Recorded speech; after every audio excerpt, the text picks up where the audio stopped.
تیز ہوائیں چل رہی تھیں۔ دریا کے کنارے دور تک خیموں کی قطار لگی ہوئی تھی۔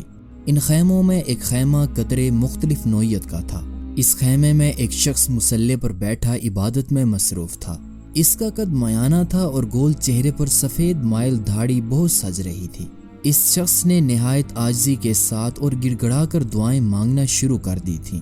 وہ بار بار التجا کر رہا تھا، اے اللہ مجھے اس جنگ میں شہادت عطا فرما، اے پروردگار تو حق کو غالب کر دے، تو اسلام کے نام لیواؤں کو فتح سے ہمکنار کر۔ اگلے دن صبح کا اجالا دھیرے دھیرے پھیلنے لگا۔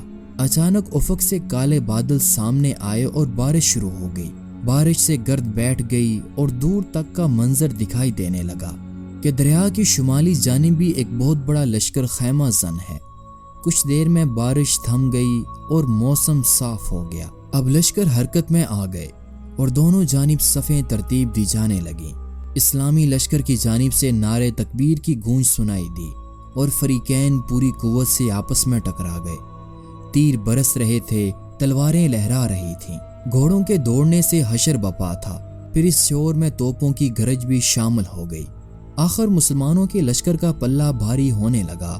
کچھ دیر بعد دشمنوں کا لشکر ہزاروں لاشوں اور تڑپتے زخمیوں کو چھوڑ کر راہ فرار اختیار کر چکا تھا۔ اچانک ایک جانب سے دشمنوں کا ایک سپاہی گھوڑا دوڑاتا ہوا آیا۔ اس نے بلند آواز سے کہا، مجھے مسلمانوں کے امیر سے راز کی باتیں کہنی ہیں۔ میں اپنے مذہب کے لوگوں سے بغاوت کر کے آ رہا ہوں۔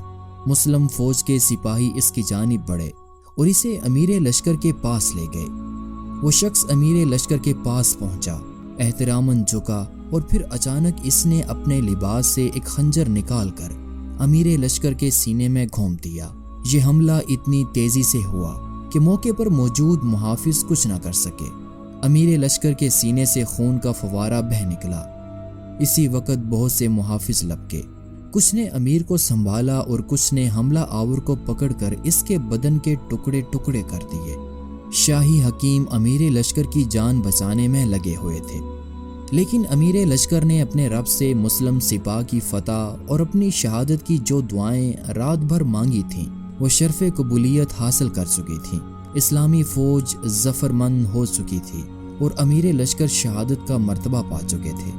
یہ امیر لشکر تھے تیسرے عثمانی سلطان مراد اول، جن کی پرعزم اور ولولہ انگیز قیادت میں عثمانی لشکر نے اپنے سے دگنی سربیا اور دیگر ملکوں کی مشترکہ فوج کے مقابلے میں کامیابی حاصل کی۔ سلطان مراد اول کا دور عثمانی سلطنت کی توسیع کے اعتبار سے بہت یادگار ہے۔ مراد اول دوسرے عثمانی حکمران اور خان کے بیٹے تھے۔ وہ 726 ہجری بمطابق 1325 عیسوی میں پیدا ہوئے اور اپنے والد کی وفات کے بعد 34 سال کی عمر میں برسر اقتدار آئے۔